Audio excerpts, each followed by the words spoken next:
Pronto. Há quantos anos é que fazem esta peça? Há quantos anos? Muitos anos já. A gente já trabalha com isto desde 1982. Começámos a trabalhar, a fazer, porque isto é um conjunto de repertório tradicional que chegou a nós através da memória do mestre Talhinhas. Isto é da tradição oral. Estes repertórios não estavam fixados em lado nenhum, só na cabeça, na memória das pessoas.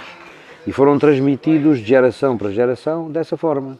Os homens guardavam na cabeça, na sua memória, estes repertórios e foram ensinando os outros homens mais novos que foram aparecendo e tomando conta do espetáculo. Nós aprendemos tudo o que sabemos fazer com os bonecos com um senhor que se chamava, já faleceu, o mestre António Talhinhas, que era um poeta popular que, por sua vez, tinha sido desafiado pelo outro mestre anterior, que era o Manel Jaleca, num certo momento da sua vida, para ir trabalhar com os bonecos. Ele não aceitou logo, mas depois aceitou e trabalhou com os bonecos, esse mestre Talhinhas, que foi o nosso mestre, durante 40 e tal anos, né? E depois houve uma altura em que ele deixou de poder trabalhar com os bonecos porque trabalhava com as filhas foram crescendo, casaram e foram saindo da aldeia onde ele vivia, que era Santiago de Rio de Moinhos, concelho de Borba, no Alentejo, Alto Alentejo. E ele, no final da década de 60, do século passado, portanto, no princípio da década de 70, ainda fez uma outra representação, mas depois já não tinha condições para continuar a trabalhar. E, entretanto, em Évora, portanto, a seguir ao 25 de Abril, criou-se uma companhia de teatro, que chamava-se o Centro Cultural de Évora, que hoje chama-se Sendrev, Centro Dramático de Évora, onde havia pessoas que sabiam da existência dos bonecos, e juntaram-se, foram lá falar com ele e proporam ao mestre Talhinhas que não vendesse aquilo para os colecionadores, este material todo, que ele tinha lá em casa fechado nas arcas, né? E que já andavam os colecionadores de vários países da Europa e do mundo, de roda da coleção para tentar comprar. Portanto, essas pessoas foram lá ter com ele, portanto, havia algumas pessoas que ele conhecia, portanto, nomeadamente o Norberto Ávila, que era uma pessoa que estava ligado ao Departamento da Cultura do Governo, logo a seguir ao 25 de Abril. O Mário Barradas era o diretor do Centro Cultural de Évora, tinha sido criado em 75, logo a seguir à Revolução do 25 de Abril, e foram ter com o mestre Talhinhas e disseram: pá, você não venda isto, que a gente vai arranjar dinheiro para lhe pagar o espólio todo, acordaram num valor, portanto, e ele dispôs-se a vender os bonecos e a vir a Évora, ao Teatro Cacilhas de Rezende, onde trabalhava o Centro Cultural de Évora, a ensinar um grupo de pessoas a trabalhar com os bonecos. E assim fez, e assim aconteceu. Ele dispôs-se a vender os bonecos, fizeram lá um valor para os bonecos, portanto, ele vendeu os bonecos, chegou com o dinheiro e veio a Évora uma quantidade de vezes. Depois essa quantidade de vezes prolongou-se por 15 anos, a gente foi trabalhando, porque o repertório que a gente apresenta, hoje apresentámos um bocadinho, né? A gente tem mais repertório, não fez aqui, hoje fizemos aqui a Criação do Mundo, as Saiadas, mas depois tem o Alto do Nascimento do Menino Jesus, que é um Alto de Natal, que fazemos na altura do Natal, e depois tem um Alto da Paixão, que fazemos na altura da Páscoa, e depois tem muitas outras peças de segunda parte, repertório mais profano, né? Portanto, as confissões, os bares, os fados, enfim, uma panóplia imensa de coisas. Digamos que se nós fizéssemos o espetáculo todo de seguida, precisávamos de 4 horas e meia, com o repertório todo, para mostrar tudo.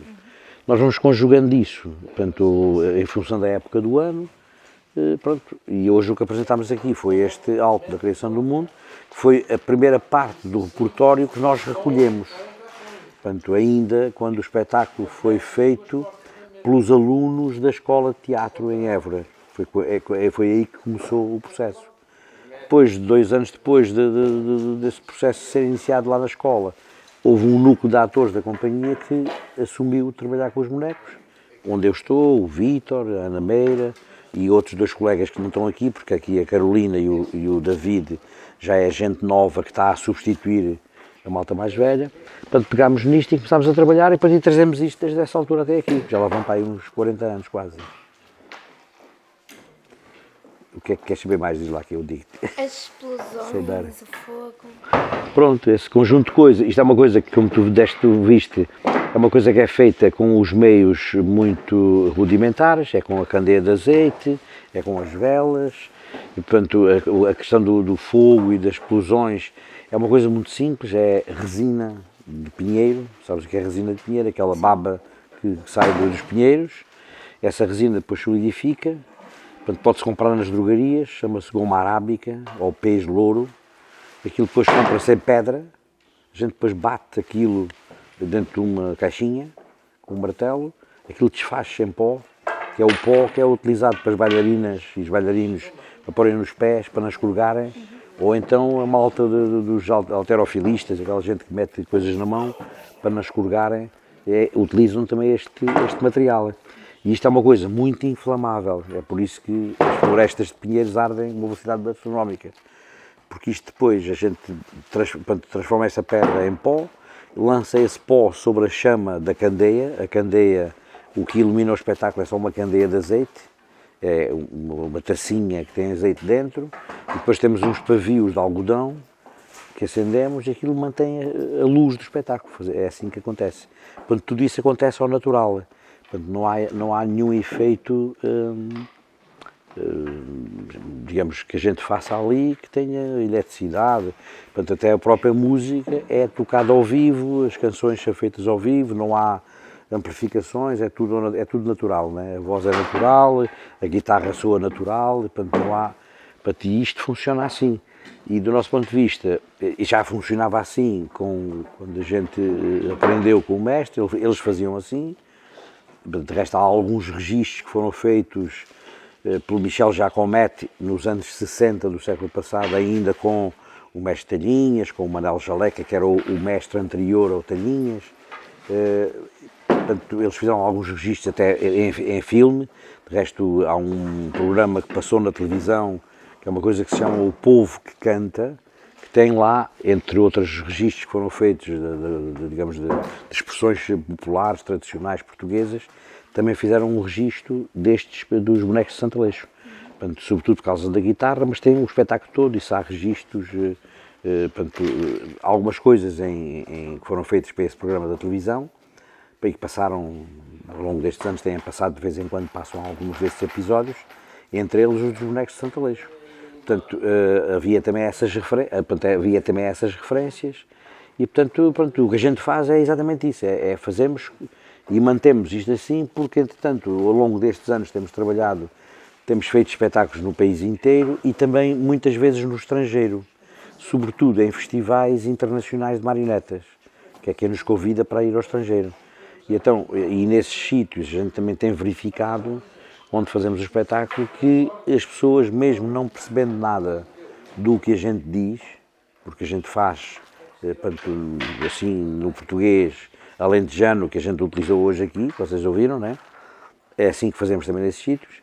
O que fazemos é, quando há a relação direta com o público, metemos uma ou outra palavra na língua do país onde estamos, quando nos relacionamos com as pessoas diretamente, aí é que a gente pode meter uma outra frase ou palavra, digamos, ou em francês ou em inglês, ou já fizemos também na Grécia, ou em grego, temos uma palavra em grego, e as pessoas ficaram fascinadas, porque depois despoleta um bocadinho aquela empatia natural que as pessoas sentem quando os bonecos falam com eles, né?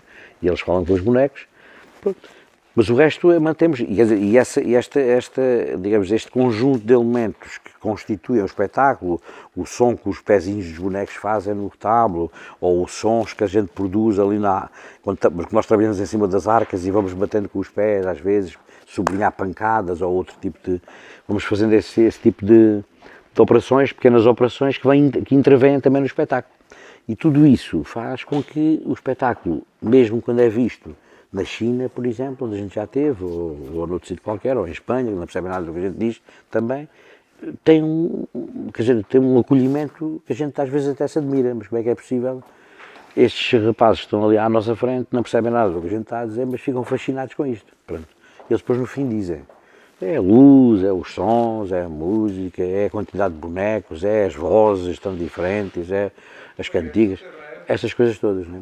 Portanto, é isso tudo que faz o espetáculo. O espetáculo tem essa capacidade, é por isso que a gente não muda nada. O exercício que temos feito é de manter as coisas como estão. Porque hoje, digamos, os desafios que são feitos é sempre no sentido de alterar isto, né? De pôr um projetor, ou vê a televisão e quer logo filmar e quer pôr lá projetores, a gente diz que não, temos que filmar assim, temos que fazer uma luz que seja parecida, porque esta luz não é uma luz como uma luz elétrica, é uma luz que não é constante, que abana, que mexe, e portanto isso produz efeitos específicos, né?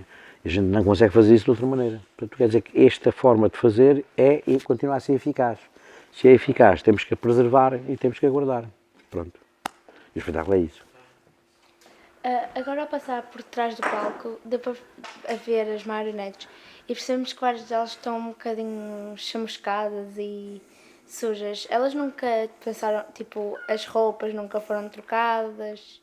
Foram. Isso normalmente são, portanto, mais vezes ou menos vezes, há uns bonecos que se sujam mais que outros, porque aquilo funciona muito com cera, portanto, com as velas, com o azeite, portanto, suja-se muito, né? Aquilo o próprio retábulo tem carradas de cera em cima do retábulo, a gente tem que ir lavando, limpando, até a própria cara dos bonecos vai ficando chamuscada, suja do fumo das velas ou do fumo Portanto, os bonecos de facto precisam de vez em quando precisam de ser limpos.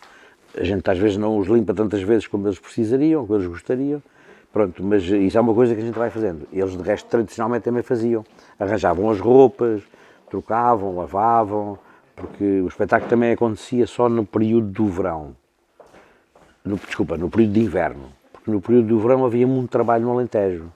Então como havia muito trabalho não havia nem disponibilidade de quem fazia, tinha que trabalhar no campo, nem disponibilidade para ver de quem via, porque estava a trabalhar. Só quando acabavam as ceifas, que era o grande período de trabalho no Alentejo, é que se começava a fazer o espetáculo, é que o espetáculo fazia uma digressão. E, portanto, quer dizer que ainda havia tempo, nesse período em que estávamos parados, para fazer esses pequenos arranjos, limpar, arranjar, as partes do arame. Outro dia estávamos a fazer o espetáculo e o mestre de salas ficou sem cabeça.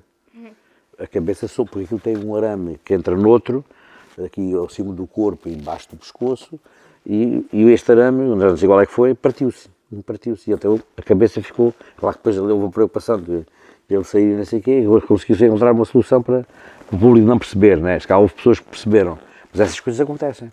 Porque isto é material que se vai estragando, que se vai sujando e que é preciso ir conservando. Pronto, isso a gente vai fazendo, de vez em quando fazemos essas coisas, limpamos o retábulo, ou limpamos outro dia arranjámos os anjinhos, já estavam muito mais deteriorados, a gente arranjou uma amiga que fez-nos umas cheias novas para os anjinhos. Pronto, vamos fazendo essas coisas, isso tem que ir fazendo, porque isto de facto é esse problema. Portanto, a gente também diz que é a patina, e a patina também lhe dá uma... A gente olha para estes bonecos e olha para aqueles que recebemos do Mestre Talhinhas e eles estão cada vez mais próximos, né? Porque são velhos, já têm para aí 20 anos ou 20 e tal anos estes bonecos com que trabalhamos, que são réplicas, mas a gente olha para eles, já são quase iguais aos bonecos que recebemos do Mestre Talhinhas, já têm 100 anos ou 100 e tal anos, ou mais, não é?